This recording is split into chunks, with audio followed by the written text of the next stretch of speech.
it doesn't make it any easier, but as a community, we continue to process it and move forward. As time marches on, it won't be any less important. It will be part of our history, part of what we can learn from, and we will constantly be continuing to heal those folks that were impacted on that day. Our entire community and across the country, so many people were impacted. What I can tell you is Clark County is very proud to be working through the memorial, because we want to make it extremely special for all of those. There were people from across the country that participated in the process. As we walk through it, it's been done very methodically, very timely, so that we could actually hear, dig deep, and figure out what people really want to see and know for the future generations, so they could understand that. So we've already had, we have a 7 committee member that we put in place just last year.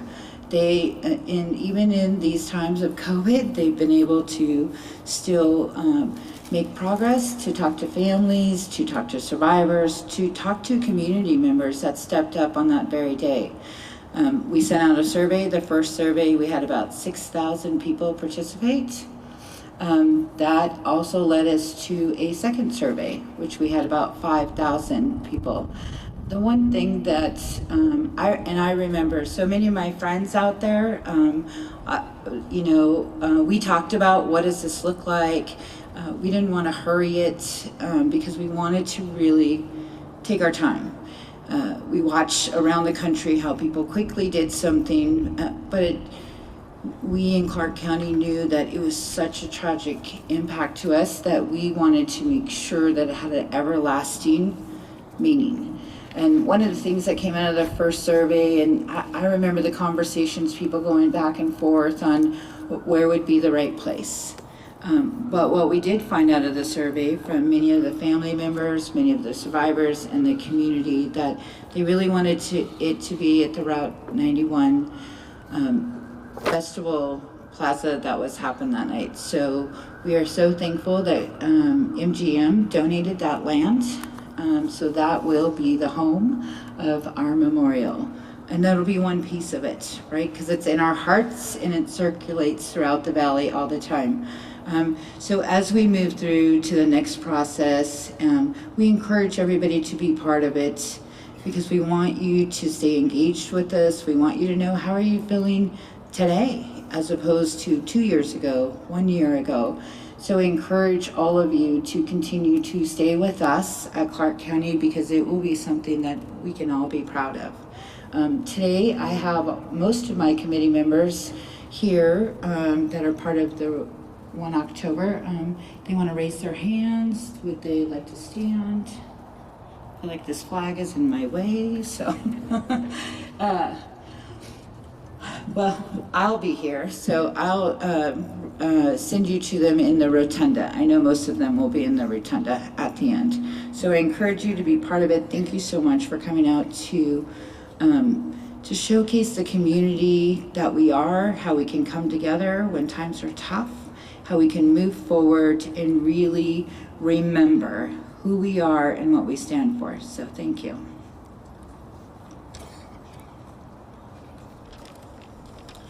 Thank you, Commissioner. At this point, we'll have Ms. Hyatt come to the dais. And Ms. Hyatt is the sister of Kurt Von Tillo. Good morning.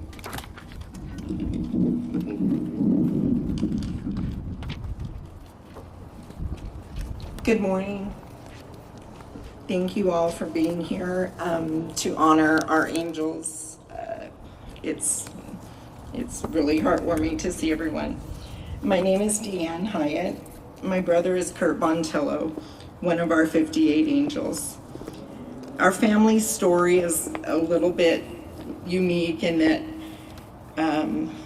we had 6 family members that night at the concert.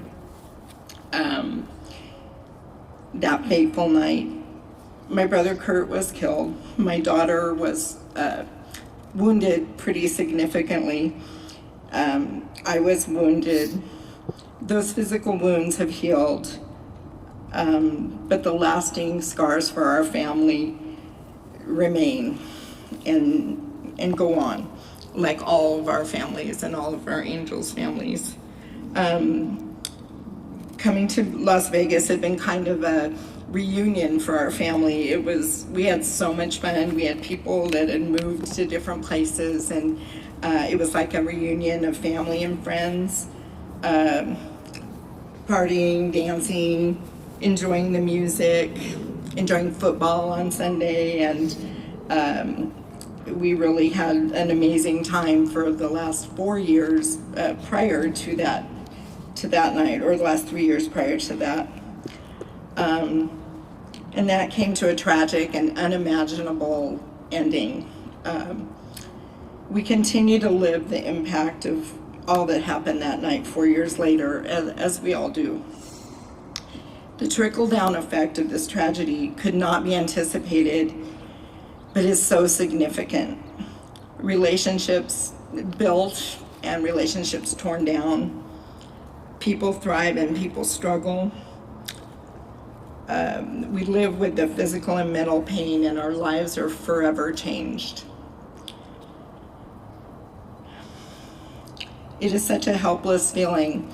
For me, I've always been a fixer by nature and in my career, but I learned that some things can't be fixed.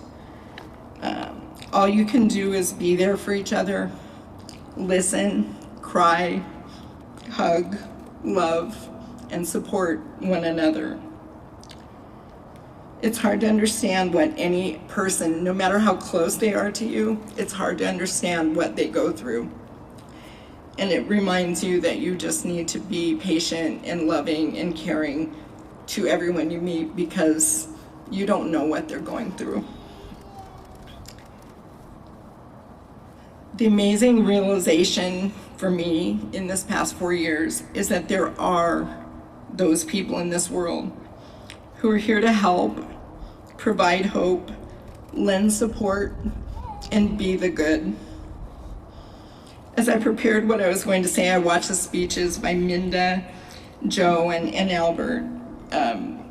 I had a feeling of joy, as all of their messages over these past 3 years have been about hope and about love, and despite the heaviest of hearts and the hugest loss you can imagine, they stood up here and just shared a message of hope. How does this amazing spirit rise from the depths of despair? We are resilient. As human beings, our ability to choose the good, I believe, can be life-saving for us. As we continue through this journey, our empathy for others who suffer tragedy like we've gone through has increased because of our understanding of what they go through. When you see things on the news, and your heart goes out because you know and you understand that their lives are going to be forever changed. The outpouring of love and support that has lifted up our family over these years began immediately with text messages the next day, with text messages from our family, our friends, and strangers all over the country and Canada, can I say that?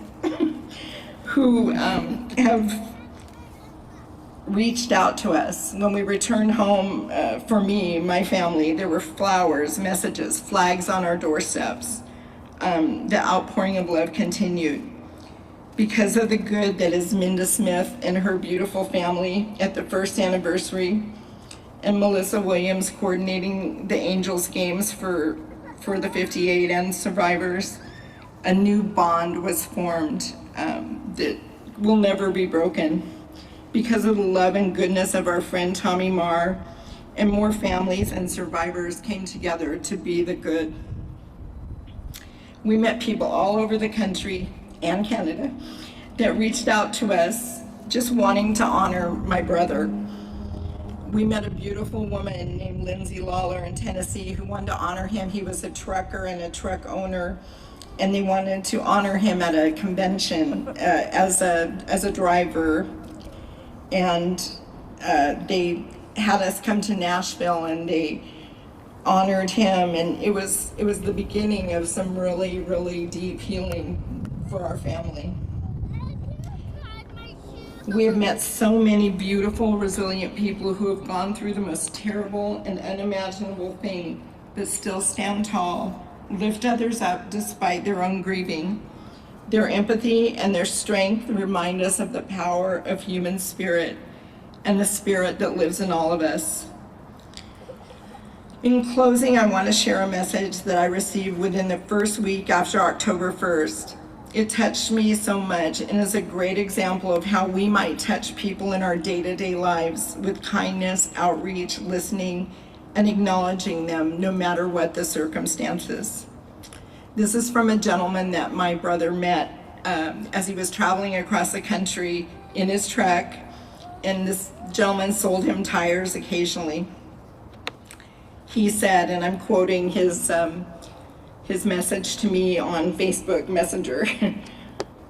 He said, "I wanted to send someone who was close to Kurt a message because I just need to express how deep my hurt is after learning of this timeless tragedy.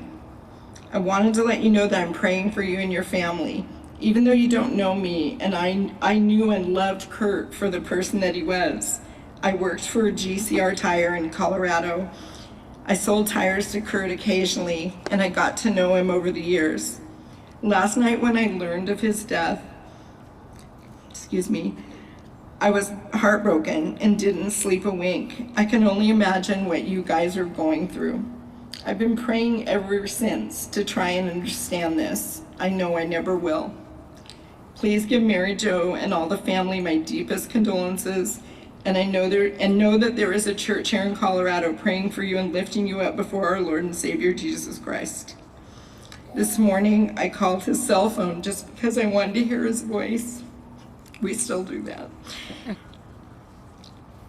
He was my friend, and we used to have some pretty serious discussions to solve all the world's problems. Of course, we never did, but it was always good. He was more to me than just another customer. Please know that I will continue to pray for all of your recovery from this tragedy. I will forever hold Kurt in my heart and will always remember him.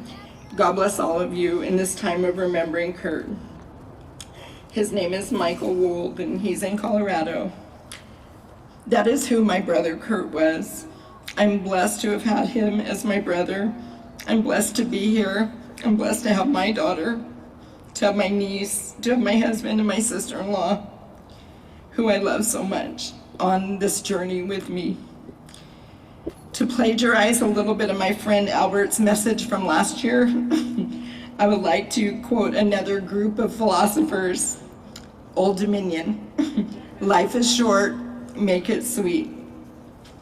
In closing, I just want to also thank all the first responders and everywhere. My community has tragedy with fires, and